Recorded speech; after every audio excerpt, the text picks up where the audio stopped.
Greetings, everybody. Ed Pugh here from Reaper Miniatures. Dave Pugh.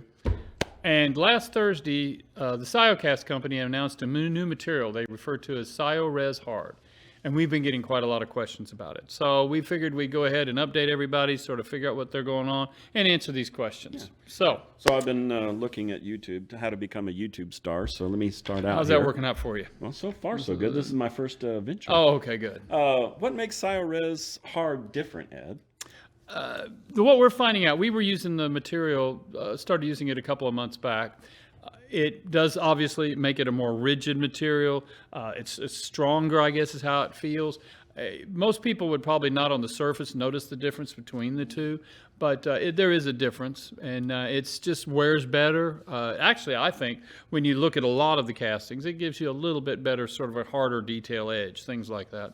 Well, is it still flexible? Or? Yes. In fact, one of the nice benefits of this material is that we can add a flexor to it at any range of that we want to give it the extreme, as much flexor as we could, to no flexor at all. And even if you're at those two ends, you can still flick the sword, things like that, even if you've added no flexor. So it doesn't turn into something that's hard and brittle and things like that. And then when you add a bunch of flexor, it doesn't turn into like a bendy figure either. And it sort of suits what you're trying to do. If you've got like a little bow sticking out there and you really don't want it to be breaking, give it a little bit more flexor when we're running those batches, those kind of figures. So how does it work with modeling though?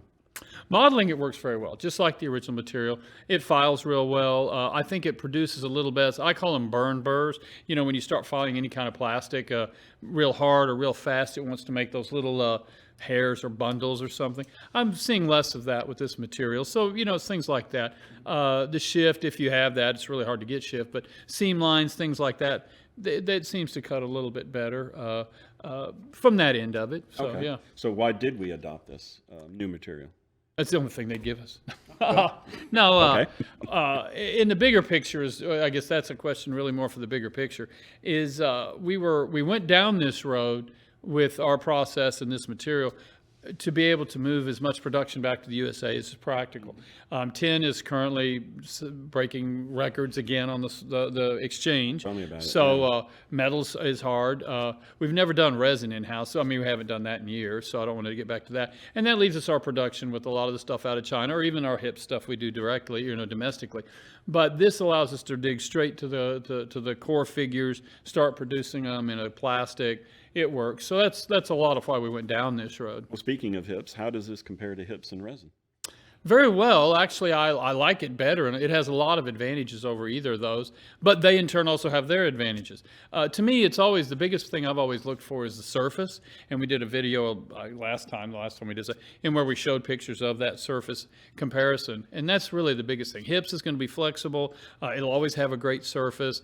This does too, and then at the same time with resin, it'll even have a very, very phenomenal surface. It's easier to get undercuts and all of that with the resin than when you're using hips mold. You have to have zero and all of that, but in the end, this sort of is the best of both worlds. So it's got the good surface, it's got the flexibility, it has the undercuts that you can get on resin and the dynamic, you know, poses and stuff, and the durability you get at hips. Oh, okay. So does this mean we're going to do away with metal and other processes?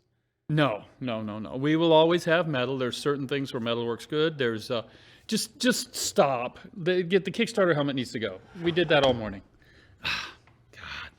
These amateurs. You need to watch that YouTube video one more time. So anyway, where were we? The last question. The production. Oh, the metal production. And other. Yeah. Metal and other. So yeah, no, we'll continue to use the metal that's there. We'll continue what we're producing in hips already. I mean, all of the baseball spaces are done that way, as well as figures and cases, all sorts of stuff. So we'll continue. It's just another option to put on the table to allow us to get going where we need to be. All right. Well, that answers a lot of questions.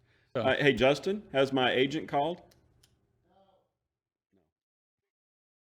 Thank you for watching. Yeah. Thank y'all very much. Y'all stay safe.